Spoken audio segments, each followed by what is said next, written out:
পণকাণ্ড এবং তরুণী নির্যাতনের ঘটনায় গত কয়েকদিন ধরে উত্তাল বাংলা। তরুণীকে কাজের টোপ দিয়ে আটকে রেখে অত্যাচারের সূত্র ধরে প্রকাশ্যে আসে গোটা ঘটনা। বরাত জোরে প্রাণ হাতে নিয়ে ফুলটুসি ওরফে শ্বেতা খান ও তার ছেলে ডেরা থেকে ঘরে ফিরেছিলেন সোদপুরের নির্যাতিতা।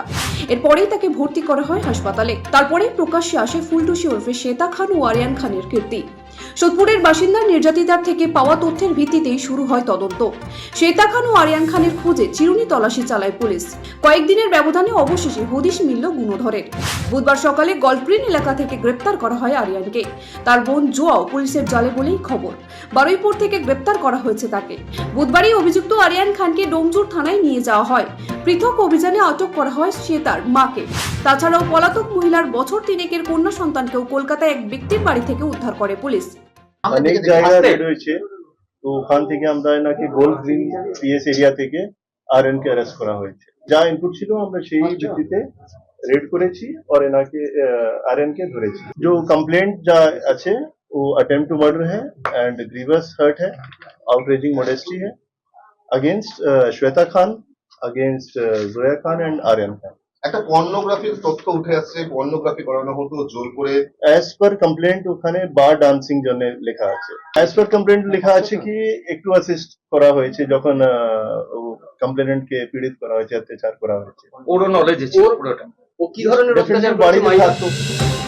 শ্বেতাদের বাঁকড়ার ফকির পাড়ার ফ্ল্যাটে তল্লাশি চালাতে আদালতের অনুমতি পেয়েছে পুলিশ।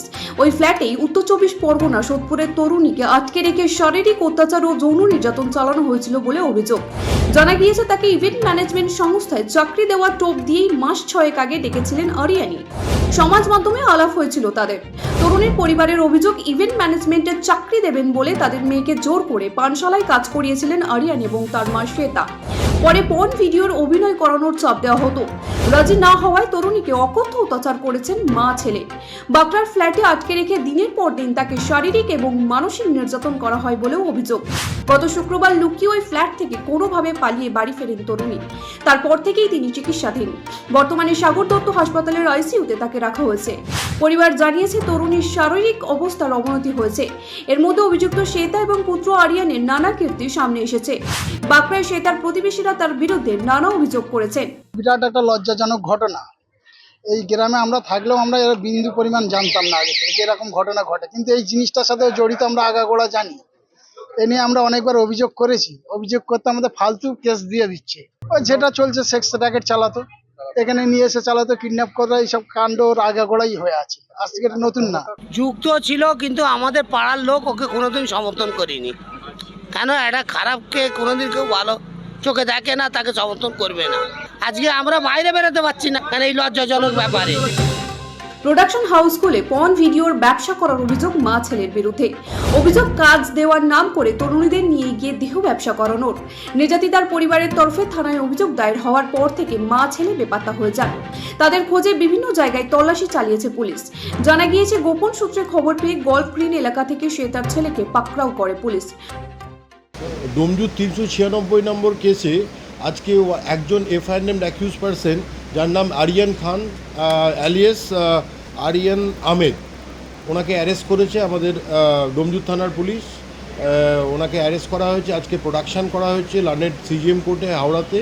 এবং ওখানে পুলিশের তরফ থেকে, আমাদের তরফ থেকে 14 দিনের পিসি প্রেয়ার ছিল। লার্নেড কোর্ট দুপক্ষের সাবমিশন শুনে এবং রেকর্ড দেখে এবং কেস ডায়েরি দেখে 9 দিনের পিসি অ্যালাউ করেছেন এবং ওনাকে 9 দিন পর পিসি থেকে লার্নেড কোর্টে প্রোডাকশন করা হবে। অনুমান করা হচ্ছে আরও কিছু কুকীর্তি ফাঁস হতে পারে তাদের।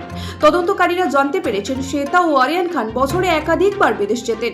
শ্বেতা মাঝে মধ্যে ব্যাংককও যেতেন। ব্যাংককে শ্বেতার কি যোগাযোগ সেটা জানতে চাইছেন তদন্তকারীরা। কাদের সঙ্গে শ্বেতা ব্যাংককে যেতেন, কেন যেতেন, এই সবটাই তদন্তকারীদের আতশ কাচের নিচে। এদিকে হাওড়ায় তরুণীকে নির্যাতনের ঘটনায় স্বতঃপ্রণোদিতভাবে পদক্ষেপ করে জাতীয় মহিলা কমিশন। তারা মঙ্গলবার রাজ্যের ডিজি রাজীব কুমারকে একটি চিঠি পাঠায়। তাতে বলা হয়েছে 3 দিনের মধ্যে অ্যাকশন টেকেন রিপোর্ট জমা দিতে হবে কমিশনকে। তাছাড়া নির্যাতিতার শারীরিক এবং মানসিক চিকিৎসার যথোপযুক্ত ব্যবস্থা করতে বলা হয়। অর্পণ সিংহের রিপোর্ট, সময়, কলকাতা।